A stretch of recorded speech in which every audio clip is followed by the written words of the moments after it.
এখন আমি কোথায় যাব মোড়ল মশাই? উনিও তো বাড়িতে নেই। দয়া করে আর কটা দিন আমাদের সময় দিন। না না, তোমাদের আর সময় দেওয়া যাবে না। আমি সেই জ্যৈষ্ঠ মাসে তোমার স্বামীর কাছ থেকে এই বাড়িটি কিনেছি। আজকে যাব কালকে যাব বলে 5 মাস হয়ে গেছে। এবার তোমাদের বাড়ি ছাড়তেই হবে। ও ওর এক বন্ধুর কাছ থেকে কিছু টাকা আনতে গেছে। ফিরতে ফিরতে ও বেলা হবে। তখন হয় আপনার টাকা আমরা ফেরত দিয়ে দেব, না হলে বাড়ি দিয়ে বিদায় হব। না না, আমি আর এক মুহূর্ত সময় দেব না। তুমি এখান থেকে বিদে হবে, না হলে ঘাড় ধরে বিদে করব।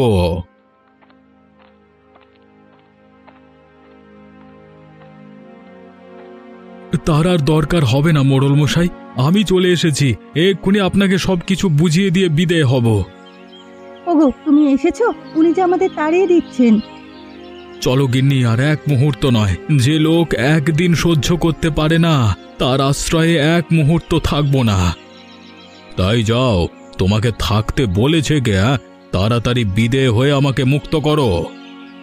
যাচ্ছি মোড়ল মশাই, এ কদিন আমাকে আশ্রয় দিয়ে খুব উপকার করেছেন, সেজন্য আমি কৃতজ্ঞ। তুমি দাঁড়িয়ে রইলে কেন গিন্নি? তাড়াতাড়ি গিয়ে ব্যাগপত্র নিয়ে এসো। ওগো, এখন আমরা কোথায় যাব? আমাদের যে যাওয়ার কোনো জায়গা নেই। ওনাকে বলো না আজ রাতটা সময় দিতে। ওর মতো পাষণ্ডের কাছে আমি আর আবদার করব না। তুমি তাড়াতাড়ি গিয়ে কাপড় চোপড় সবকিছু নিয়ে এসো। বাবা, ও বাবা, কোথায় যাব এখন আমরা? জানি না বাবা, যেখানে বিধাতা আমাদের আশ্রয় রেখেছেন সেদিকেই যাব। আর আপনিও শুনে রাখেন, একদিনেই আমাকে আপনি খুঁজবেন। আমি সেই দিনের অপেক্ষায় আছি। আরে যা যা, তোকে খোঁজবার মতো সময় আর ইচ্ছে কোনোটি আমার নেই। আমার চোখের সামনে থেকে দূর হয়ে মর গিয়ে। ওগো, আমি আর হাঁটতে পারছি না। আর কত দূর যাবে? আর একটু কষ্ট করো গিন্নি, সামনে লোকালয় আছে, সেখানে গেলেই আশ্রয় মিলবে। লোকালয়ে কার কাছে যাবে? এখানে যে কেউ আমাদের পরিচিত নয়। তা ঠিক, কিন্তু কারো না কারোর বাড়িতে তো উঠতে হবে। আজকে রাতটা কারোর আশ্রয় থেকে কালকে কিছু করতে হবে। তাহলে বরং আমরা এখানেই থাকি। তপনেরও খুব কষ্ট হয়েছে, আর হাঁটতে পারছে না। এখানে আমরা বিশ্রাম নেই। তুমি গিয়ে দেখে এসো কারোর বাড়িতে আশ্রয় পাওয়া যায় কিনা। বেশ, সামনে একটা বট গাছ দেখা যাচ্ছে, চলো ওখানেই তোমাদের রেখে যাই। বেশ, চলো তবে। একা থাকতে আবার ভয় পাবে না তো? না না, ভয় কিসের? তাছাড়া তপন তো আছেই। তাহলে তোমরা এখানে থাকো গিন্নি, আমি গিয়ে দেখে আসি কারোর বাড়িতে একটুখানি ঠাঁই মেলে কিনা। ঠিক আছে, সাবধানে যেও।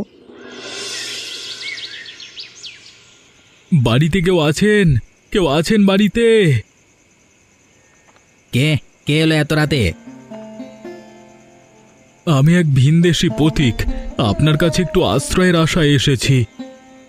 বিন্দেশি প্রতীক? তা বাড়ি কোথায় আপনার? আগে তালসারি গ্রাম, এখান থেকে 20 ক্রোশ দূরে। তালসারি? সে তো অনেক দূর। তা এত দূর কিসের জন্য এসেছেন? ও গায়ে সবকিছু বিক্রি করে চলে এসেছি, সাথে আমার পরিবারও আছে। আজকে যদি একটু আশ্রয় পাই, কালকে একটা উপায় করব। না না মশাই, আমি আপনাকে আশ্রয় দিতে পারবো না। অজ্ঞাত কুলশীলকে এই গায়ে আশ্রয় দেওয়া বারণ। গত কয়েকদিন ধরে এখানে ছেলে ধরার উপদ্রব খুব বেড়েছে। নানা মশাই, আমি ছেলে ধরা নই, খুবই ভদ্র ঘরের মানুষ আমি। সে তো আপনার কপালে লেখা নেই। আর সবাই এই কথাই বলে বাড়িতে ঢুকে, পরে দেখা যায় বাড়ির ছেলে নিয়ে মাঝরাতে উদা হয়ে গেছে যত সব। ও, তাহলে আপনি আশ্রয় দেবেন না?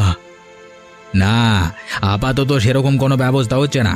আর এক কাজ করুন, আজকে রাতটা কোনোভাবে গাছতলায় কাটিয়ে দিন।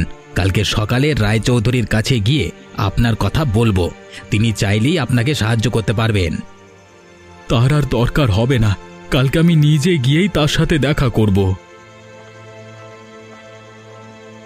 সালার তেজ দেখো, সাহায্য করতে চাইলুম উল্টে কথা শুনিয়ে গেল। এই জন্যই লোকে বলে চেঁচে গিয়ে কারোর সাহায্য করতে নাই, চুলোই যাক সব যত সব। মা, ও মা, এতক্ষণ হয়ে গেল, বাবা এখনো এলো না। বাবা কখন আসবে মা? আসবে বাবা, আসবে। একটু ধৈর্য ধরে বসো। আমার খুব খিদে পেয়েছে মা, কিছু খেতে দেবে না? তোর বাবা আসুক, বলবো দোকান থেকে কিছু কিনে দিতে। আচ্ছা মা, এই বট গাছের ভেতরে কি থাকা যায়? ধুর পাগল, গাছের ভিতর কি মানুষ বাস করে? হ্যাঁ মা, দেখো গাছটার ভেতরে কত বড় একটা কুটুরি। আরে তাই তো, এমন কুঠুরি তো কোনো গাছে দেখিনি। চলো মা, ভেতরে গিয়ে দেখে আসি। না বাবা না, এখন গিয়ে দরকার নেই, তোর বাবা আগে আসুক তারপর দেখব। গিন্নি, আরে ও গিন্নি, আছো তোমরা? আছি গো, তা তুমি কোথাও থাকার ব্যবস্থা করতে পেরেছো? না গো গিন্নি, কয়েকজন গৃহস্থকে বলেছি, কেউ আশ্রয় দিতে রাজি হলো না। এ গায়ের মানুষ দেখছি পরোপকারী নয়, বিপদে পড়েছে শুনলে কেউ তো আশ্রয় দেয়। আরে রাখো গিয়ে ওদের কথা, আজকে রাতটা কোনোভাবে এখানেই কাটিয়ে দেব। তোমাদের জন্য চিঁড়ামুড়ি এনেছি, পেট ভরে খেয়ে নাও। বলছিলাম কি, তপন একটা জায়গা দেখেছে গাছের ভিতরে, একটু গিয়ে দেখে এসে তো থাকা যায় কিনা? গাছের ভেতরে? কোথায় দেখি তো। ওই যে বাবা, ওই দেখো।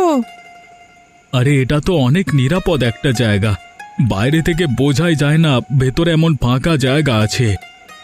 হ্যাঁ, জায়গাটা খুব নিরাপদ, একেবারে থাকার উপযুক্ত। তাহলে তো আর চিন্তা নেই গিন্নি, চলো আজকে রাতটা এখানেই থেকে যাই। এই কুটুরিতে আমাদের কোনো ভয় নেই। বেশ, তুমি যখন বলছো তাই হবে। নে তপন, ব্যাগপত্র সব কুঠুরির ভিতরে নিয়ে রাখ। কি মজা, কি মজা, আমরা থাকবো গাছের ভেতরে।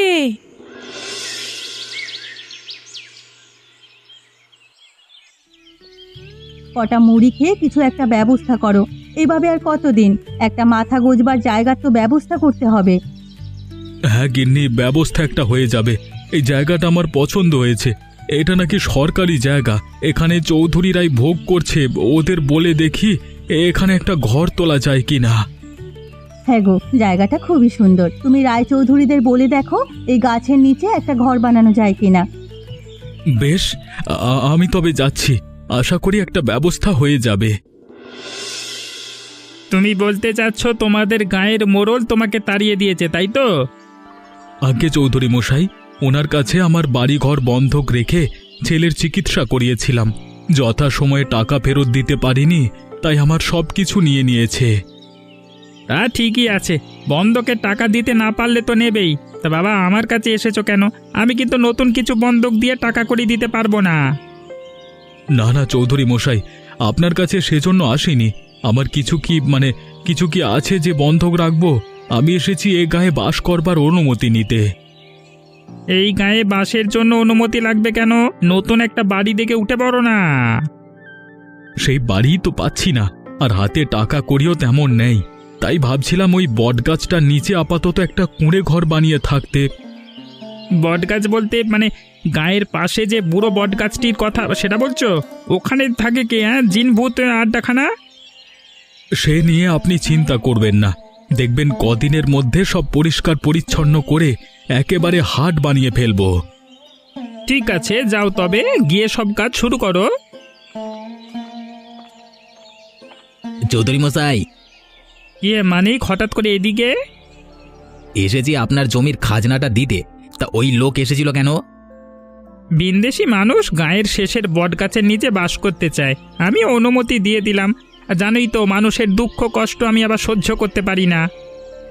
ও, অবশেষে তাহলে বটগাছটা বটগাছ তলায় গিয়ে ভিড়েছে।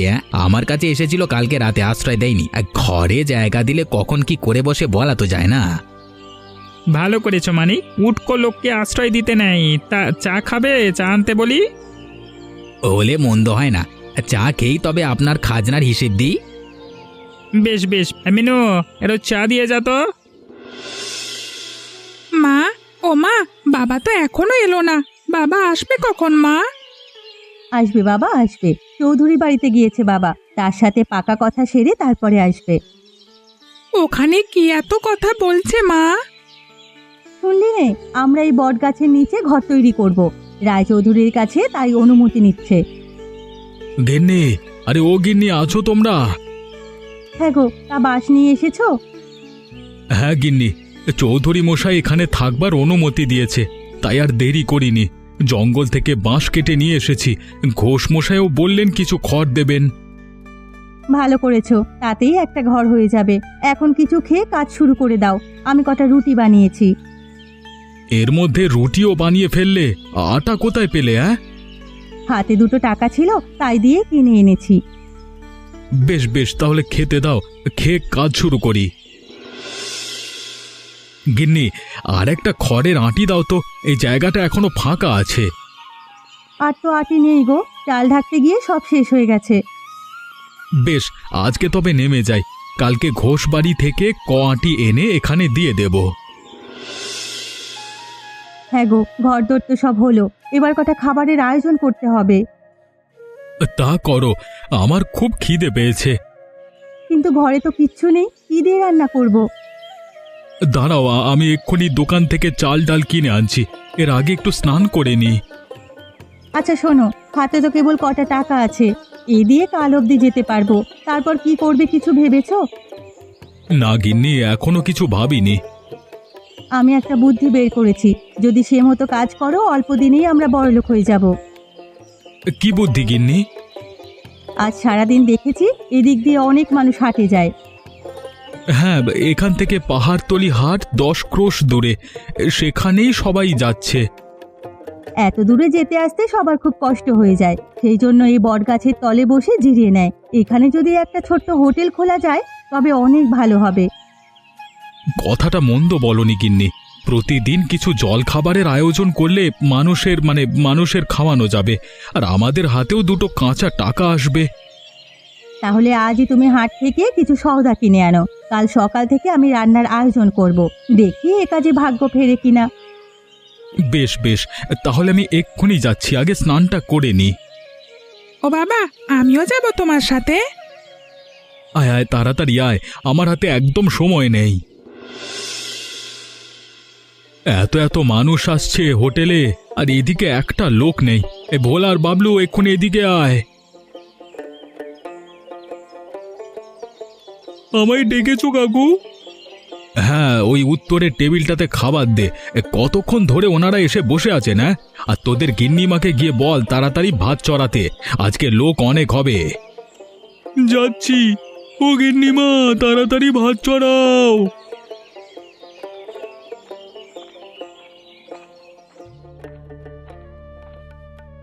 আরে ঘোষ মশাই যে, তো হঠাৎ কি মনে করে? তোমার কাছে এসেছি বিমল, একটা বিশেষ প্রয়োজনে। কি প্রয়োজন বলুন না ঘোষ মশাই, সেবারে আপনি যে উপকারটাই না করলেন আমার। আপনার বাড়ি থেকে বাঁশ আর খড় এনে তবেই আমাদের ঘরটি তৈরি করতে পেরেছিলাম, সেই উপকারের কথা বলবার নয়। তা কি জন্য এসেছেন এখানে বলুন? এই আমি তো এতদিন হাটে মিষ্টি বানিয়ে বিক্রি করতাম বাবা, কিন্তু এখন বয়স হয়েছে, হাটে যেতে পারি না, তাই ভাবছিলাম এই কাছে পিঠে কোথাও একটা দোকান দিয়ে বসতে। তোমার এখানে তো রোজ রোজ অনেক মানুষ যাতায়াত করে, তাই যদি হোটেলের পাশে একটা দোকান করবার অনুমতি দিতে। সেজন্য আমাকে বলবার কি আছে, এই জায়গা তো আপনাদের গ্রামেরই। আমি নেহাত চৌধুরী মশাইকে বলে এখানে স্থায়ী হয়েছি। আপনি কালকে থেকেই দোকান নিয়ে বসুন না, আমার কোনো অসুবিধা নেই এতে। তুমি আমাকে বাঁচালে বাবা, না হলে আজকে অনেক বড় বিপদে পড়ে যেতাম। মানুষের বিপদেই তো মানুষ কাছে আসবে, না হলে কি মানুষ হয়ে কোনো লাভ আছে?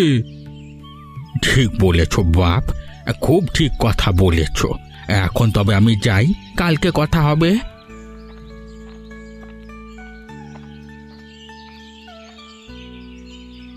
হ্যাঁ গো, উনি এসেছিলেন কেন? আমাদের হোটেলের পাশে ওনার মিষ্টির দোকান নিয়ে বসতে। আমি বলেছি কালকে থেকেই ব্যবসা শুরু করতে। ভালো করেছো, ওনার সংসার এখন চলছে না, বুড়ো মানুষ, দূর দূরান্তের হাটেও যেতে পারেন না। সেজন্যই তো বলেছি। তাছাড়া আমার এই বটতলাকে নিয়ে অন্য পরিকল্পনা আছে।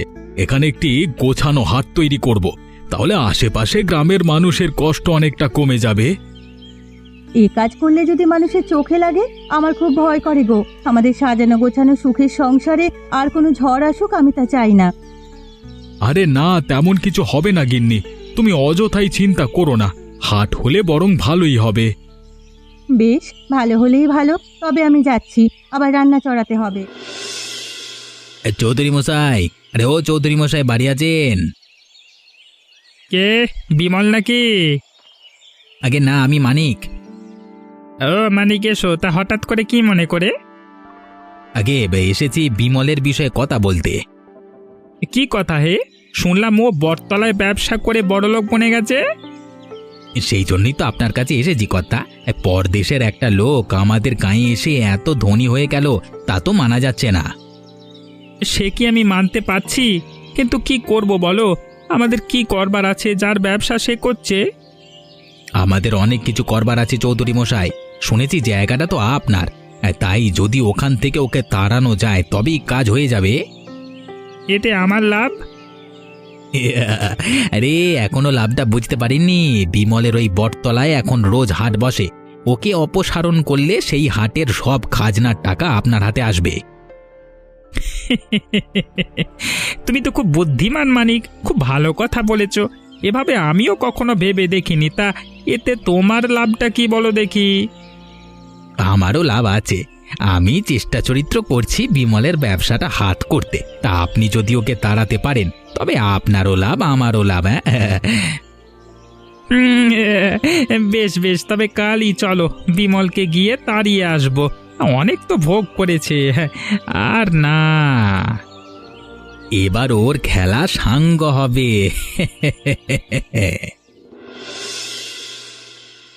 গিন্নি, আরে ও গিন্নি, ঘরে আছো? কি গো, এই সকালবেলায় কোথায় যাচ্ছ? বাজারে যাচ্ছি গিন্নি। আজকে সকাল সকাল গিয়ে বাজারটা নিয়ে আসি, দুপুরে অনেক লোকের ভিড় হবে। বেশ, তবে যাও, আমিও ভাত চড়িয়ে দিয়েছি। সকাল সকাল সব রান্না শেষ করে ফেলবো। আচ্ছা গিন্নি, তুমি ভাত আর ডাল রান্না করে রেখো, আর গুণী ময়রা আসলে পূর্বের ঘরটা দেখিয়ে দিও। আপাতত ও এখানে বসুক। ঠিক আছে, আমি ঘরটি খুলে দেবো খন। বেশ, তবে আমি গেলাম। যাক, ও বাজারে চলে গেছে, আমি হাতের কাজগুলো সেরে ফেলি। কেউ আছেন? কেউ আছেন বাড়িতে? সে কি, আপনি কে? এখানে কি চান? আমাকে চিনবেন না, আমি ভিন গাঁয়ের। এনারে বিপদে পড়েছি। বিপদ? কি হয়েছে আপনার? হ্যাঁ, জমিদারের পিয়াদার আমাকে তাড়া করেছে। আমাকে দয়া করে একটু আশ্রয় দিন, না হলে ওরা প্রাণে মেরে ফেলবে। আপনি কি করেছেন ওদের সাথে যে ওরা আপনাকে প্রাণে মারবে? সে অনেক কথা, আগে তাড়াতাড়ি আমাকে আশ্রয় দিন, ওরা এলো বলে। আচ্ছা আসুন, আমি আপনাকে একটা নিরাপদ জায়গার খোঁজ দিচ্ছি। ওই যে দেখুন, বটগাছটির ওখানে একটা ফোকর রয়েছে, ওখানে গিয়ে লুকিয়ে থাকুন। টু শব্দটি করবেন না, তাহলে কারো সাধ্য নেই আপনাকে খুঁজে বের করবে। আপনি আপনি আমাকে বড় বাঁচালেন। আচ্ছা, আমি এখন যাই। কেউ আসলে বলবেন আমি আমি নেই। হ্যাঁ,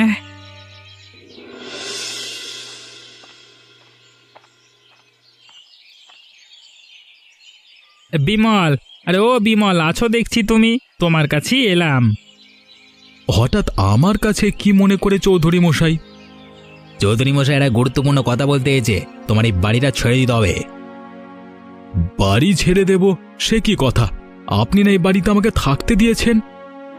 থাকতে দিয়েছি, কিন্তু সারা জীবনের জন্য দিইনি। এতদিন তো তুমি ভোগ করলে, এখন আমার জায়গা আমাকে ফিরিয়ে দাও। না না চৌধুরী মশাই, এই জায়গা আমি দিতে পারবো না। দরকার হলে আপনি এর সমমূল্য টাকা নিয়ে নিন, তবু এখানে ওকে থাকতে দিন। না না, সে কথা বললে হবে না বিমল। আমাদের এই জায়গা লাগবে, তুমি অন্য ব্যবস্থা করো। এই জায়গা আমি ছাড়বো না। এটা সরকারি জায়গা, যদি সরকার থেকে কখনো বলে তবেই আমি এখান থেকে যাব। তুমি দেখছি অনেক বেয়ারা হয়ে গেছো বিমল। শোনো, আমি ভালোই ভালোই বলছি, জায়গাটা ছেড়ে দাও, না হলে কিন্তু তোমার বিপদ হয়ে যাবে। হ্যাঁ, আর আমাদের তো চেনই, কয়েকদিন আগে গোপুর চাচার বাড়ি পড়লো তার এক গোয়ামির ফলে। সে কথাটা ভুলে যাবো না। এখন তবে যাই। হ্যাঁ, কালকের মধ্যে বাড়িটি ছেড়ে দিও, কেমন? হ্যাঁ, কুচুমানো।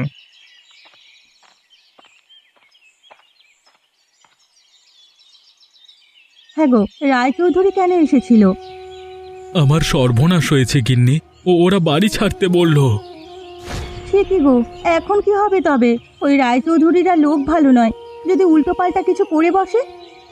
সেই চিন্তাই করছি গিন্নি, দেখি কি করা যায়। হয়তো কালকের মধ্যেই আমাদের গাঁ ছাড়তে হবে। সন্ধে হয়ে গেল, এখনো কোনো পাইক পেওয়াদা তো কিচ্ছু এলো না। তাহলে মনে হয় ওরা আর আজ আসবে না। যাই, লোকটাকে ডেকে দেই, একটু পরেই অন্ধকার নেমে আসবে। রাতের অন্ধকারে তিনি গা থেকে পালিয়ে যেতে পারবেন। এই যে, আপনি শুনছেন? তাড়াতাড়ি বেরিয়ে আসুন। কি হয়েছে? জমিদারের পাই খেয়েছে নাকি? না না, ওরা আসেনি। এদিকে সন্ধেও হয়ে এসেছে। আপনি এখন চলে যেতে পারবেন, আপনাকে কেউ দেখবে না। হ্যাঁ হ্যাঁ, আমাকে এক্ষুনি জঙ্গলে যেতে হবে, এখানে থাকা মানে বিপদ। সে কি, জঙ্গলে কেন? ও, আমার পরিচয়টা আপনাকে দেওয়া হয়নি। আমি রামলাল ডাকাত। লোকে আমাকে বলে উপকারী ডাকাত। এই গায়ে এসেছিলাম এক কৃষকের উপকার করতে, কিন্তু কৃষক সেজে খোদ জমিদার যে আমাকে ধরতে চাইবে তা বুঝতে পারিনি। হ্যাঁ হ্যাঁ, আমি আপনার কথা শুনেছি। আপনি গরিবের উপকার করেন আর ধনী মহাজনদের শাস্তি দেন। সবাই আপনাকে কথায় কথায় ধন্য করে। নিজের সাধ্য মতো সবার উপকার করতে চেষ্টা করি। আজকে আপনি জমিদারের পেয়াদার হাত থেকে আমার জীবন বাঁচিয়েছেন। বলুন, আপনার কি উপকার করব?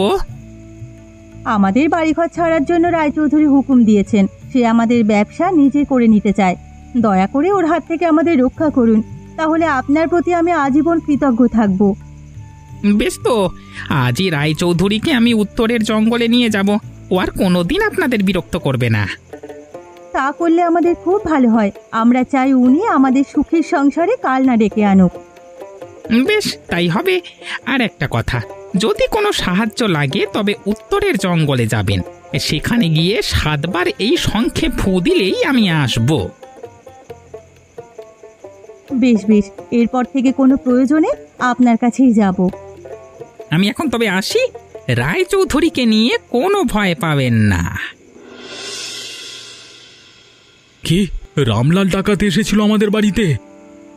হ্যাঁ গো, সারাদিন ওই গাছের ফোকরে ছিল। যাওয়ার আগে বলে গেছে ওই রায়চৌধুরীকে শায়েস্তা করবে। আমাদের আর কোনো চিন্তা নেই গো। আমার ও কথা বিশ্বাস হচ্ছে না গিন্নি। ওই রায়চৌধুরী বড় শেয়ানা লোক, ওকে কিচ্ছু করতে পারবে না। বিমল, বিমল ঘরে আছো? কে, মানিক দাদা নাকি? হ্যাঁ ভাই, আমাকে তুমি বাঁচাও। কেন, কি হয়েছে আপনাদের? রায় চৌধুরীকে একদল লোক ধরে নিয়ে গেছে, আমাকেও সাজিয়ে গেছে। বললো বললো আমরা তোমাদের বাড়ির দিকে চোখ তুলে প্রাণে মেরে ফেলবো বললো। আমার বিশ্বাস, ওরা রামলাল ডাকাতের লোক। সে কি, এর মধ্যে চৌধুরী মশাইকে অপহরণ করেছে? হ্যাঁ ভাই, সেই জন্যই তোমার কাছে এলাম।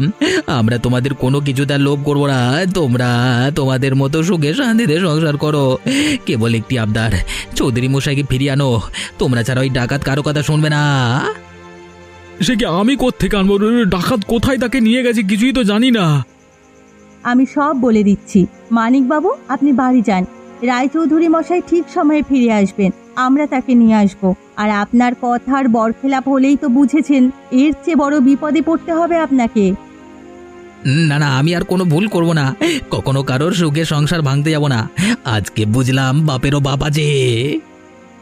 যাক বাবা, এতদিনে তবে বুঝতে পেরেছেন। আপনারাও মনে রাখবেন, আরেকজনের ক্ষতি করতে চাইলে রায়চৌধুরীর মতোই অবস্থা হবে। তাই সময় থাকতে সাবধান হন। তবে আমরা যাচ্ছি রায়চৌধুরীকে উদ্ধার করতে। এমন মজার মজার গল্প দেখতে আমাদের চ্যানেলকে সাবস্ক্রাইব করতে ভুলবেন না।